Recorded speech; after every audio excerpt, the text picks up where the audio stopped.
कभी आपके यहाँ कोई जानवर आपका पालतू बीमार हो, आप तुरंत कुछ 11-21 रुपये का कोई बतासे प्रसाद मंगाओ, माँ को प्रणाम करके और बांट दो, जानवरों को किसी खिला दो, किसी दूसरे जानवर को, तुरंत स्वस्थ हो जाएगा सेकेंड में।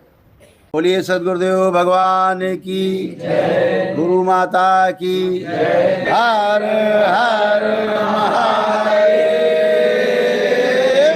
जो सर्पों की हत्या कर देते हैं ना आप लोग, वो नहीं करना चाहिए। सर्प को आप पकड़ करके या किसी तरह से बुला करके उसको हटवा देना चाहिए, हत्या नहीं करनी है। जैसे 100 सर्प होते हैं 100 प्रकार के, 3% सर्प ऐसे होते हैं जिनमें जीवन होता है। यानी अगर उस सर्प की मृत्यु हो तो उसको मनुष्य का शरीर मिल सकता है, जीवन उसमें होता है, वो मनुष्य का शरीर धारण करता है। जिसमें जीवन नहीं होता, उस केवल आत्मा होती है, उसे मनुष्य का शरीर नहीं मिलता है। उसे वो कीड़ा मकोड़ा और वही सब बनता है, तिलचट्टा और मच्छर, ये मक्खी यही बनते हैं। लेकिन जिनमें जीवन होता है, जैसे आप सब में जीवन है, जीवन में 5 चीज़ें जुड़ी रहती हैं, आत्मा के साथ 4 चीज़ें और रहती हैं। आत्मा के साथ बुद्धि, चित्त, वृत्ति और मन रहता है। ये 5 जब मिले रहते हैं तो आपको शरीर छूटने के बाद भी जिनमें जीवन रहता है उनमें मनुष्य भी हैं, कुछ जीव जंतु ऐसे हैं और कुछ पशु पक्षी ऐसे हैं जिनमें जीवन रहता है, तो वहाँ जन्म मिलता है। लेकिन कीड़े मकोड़ों में जन्म नहीं मिलता है कभी। कीड़ा मकोड़ा, कीट पतंगा, इनमें नहीं मिलता है। क्यों नहीं मिलता? क्योंकि जीवन है। और कीट पतंगा, मक्खी, मक्खर, मच्छर, छिपकली, तिलचट्टा, इन सब में आत्मा रहती है, जीवन नहीं रहता है उसमें। ध्यान देंगे तो जीवन है तो उसमें जा नहीं सकता। वो जिन्हें मक्खी मच्छर है वो आत्मा है, वो अकेले किसी जीवन में शरीर में आ नहीं सकती मनुष्य के। उसके लिए 5 चीज़ें चाहिए जुड़ी आत्मा के साथ, ये ध्यान देने योग्य बात। इसीलिए दरबार में जब संहार होता है, माँ को हम खिलाते हैं ना, ये मुल्ला जी खिला दिया जाए तो माँ चट से खा जाती है और 4 चीज़ें अंदर गटक जाती है। क्या गटक जाती है?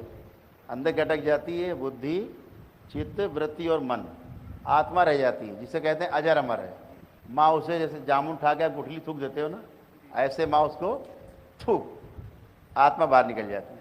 4 चीज़ें माँ हजम कर जाती है। तो अब उसका जन्म कहाँ होगा? कीड़े मकोड़े में आत्मा बची। अब बुद्धि, चित्त, वृत्ति, मन है नहीं इस पर, तो मनुष्य का शरीर नहीं मिलेगा, किसी जीव जंतु का नहीं मिलेगा।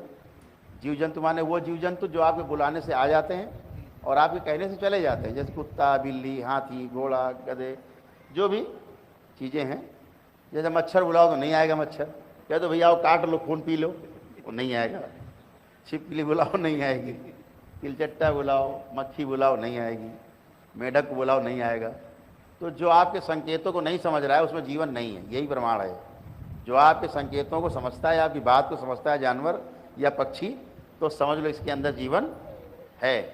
क्योंकि जीवन ही जीवन के संकेतों को ग्रहण करता है। जैसे मोबाइल आपके पास है और मेरे पास है, तो बात हो गई दोनों में। अब आप में मोबाइल ही नहीं, कैसे बात होगी? या मोबाइल है तो आप सिम नहीं लगा हुआ है, ठीक है। तो जिनसे जो आपकी बात को समझते हैं जीव जंतु जानवर, उनमें जीवन है, यानी उनकी कभी मृत्यु होगी तो सीधे मनुष्य का शरीर धारण कर सकते हैं। इसीलिए जो पालतू जानवर होते हैं उनको मनुष्य का शरीर जरूर मिलता है, 100% मिलता है। क्योंकि मनुष्य के साथ रह करके वो मनुष्य जैसा ही बनना चाहते हैं, प्रेम करते हैं आपसे वो। इसलिए मृत्यु के समय उनकी छवि आपकी होती है उनकी आंखों में, तो अंतिम इच्छा उनकी होती है, तो उनको मनुष्य का शरीर ही मिलता है, पेट्स को हमेशा। तो अभी एक और भी कर रखा आपके दरबार ने, शक्ति दी है, खोल रखी है।